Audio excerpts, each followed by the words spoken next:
আজ বাজার থেকে কি মাছ নিয়ে আসছি দেখো। এটা হচ্ছে রুই মাছ, এটা বড় 1.5 কিলো রুই মাছ আছে।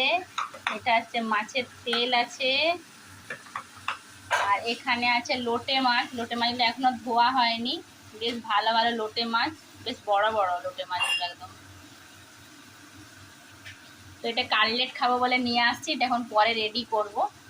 দিয়ে ফিশ কাটলেট খুব সুন্দর হয়, তো ওটা বানাবো, ওটা থাক এখন। চিকেন নিয়ে আসছি, চিকেনটা বানাবো। আর এইদিকে হচ্ছে লাউ চিংড়ি মাছ ভাজা হয়ে গেছে, লাউ কাটা হয়ে গেছে। এবার লাউ চিংড়িটা বসিয়ে দিলাম। তো লাউ চিংড়ি হবে আর চিকেন হবে, আর মাছ ভাজা করবো। মাছটা হচ্ছে সবগুলো রান্না করব না, ভাজা করব, কয়েকটা মাছ ভাজবো। ঢাকা দিয়ে দিলাম। তো এই হচ্ছে আজকে রান্না বান্না হবে। আর এখন আমি লোটে মাছটা ভালো করে পরিষ্কার করে ধুয়ে নেব। বাই বাই, পরে আবার দেখা।